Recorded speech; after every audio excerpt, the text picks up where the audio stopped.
আসসালামু আলাইকুম। সবাই কেমন আছো আপুরা? আলহামদুলিল্লাহ আমি ভালো আছি। সেমিজের মেজারমেন্ট বুঝাইতে আসি নাই। আমি আজকে যেটা বোঝানোর জন্য এসেছি সেইটা হচ্ছে গিয়ে সেমিজের ভাঁজ নিয়ে কথা বলবো। দেখো আপুরা, সেমিজ এমন একটা পোশাক, আমরা যখনই কোনো পোশাক তৈরি করতে যাব তখন কিছু বিষয় একটু মাথায় রাখবো, তাহলে আমাদের পোশাক বানানোটা সহজ হয়ে যাবে এবং তুমি নিজেই পারফেক্ট পোশাক বানাতে পারবে।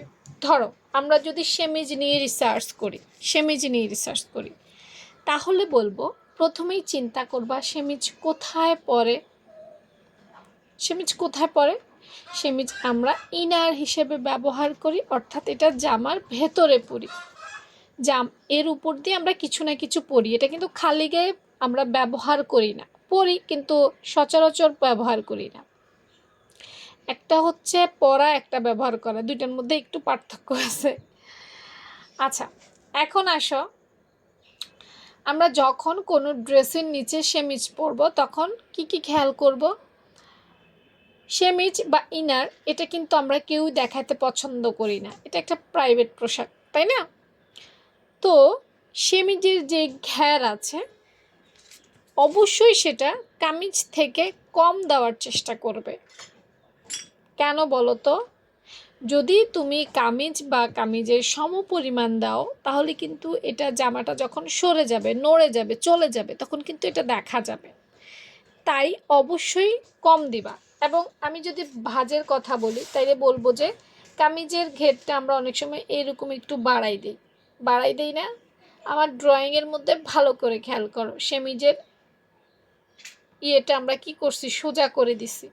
সোজা করে দেওয়ার কারণে কিন্তু এটা কমে গেছে, এখন এটা ভেতরে থাকবে, দেখা যাবে না।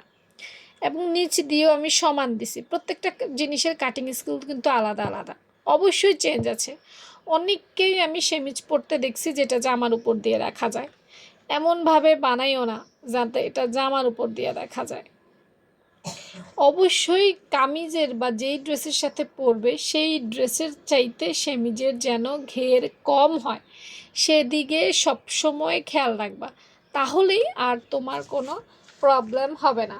এই যে ধরো আমি এমনি দিলাম ভাঁজটা, মনে করো আমি এমনি ভাঁজটা দিলাম, সেমিজের ঘেরটা সমান রাখবা, বেশি রেখো না। কামিজে কি করি আমরা, কামিজে কিন্তু আমরা দেখা যায় গলা, কাঁধ, মোহরার পরে আমরা ঘেরটা এভাবে বাড়াই দিই, তাই না? এভাবে বাড়াই দিই না? বলো, ড্রয়িংয়ে পুরো ভালো হয় নাই, বুঝে নিও। আমরা কিন্তু এইভাবে বাড়াই দিই, এভাবে বাড়াই দিই। হ্যাঁ, তো আমরা সেমিজের বেলায় কিন্তু এমন করব না। সেমিজের বেলায় আমরা সোজা ধরবো, এইভাবে সোজা ধরবো, তাহলে কিন্তু ঘের কম থাকবে, এটা জামার ভিতরে থাকবে এবং তোমার কাপড়ও কম লাগবে, অপচয় হবে না। বুঝতে পেরেছ? তো ভালো থেকো সবাই, আল্লাহ হাফেজ।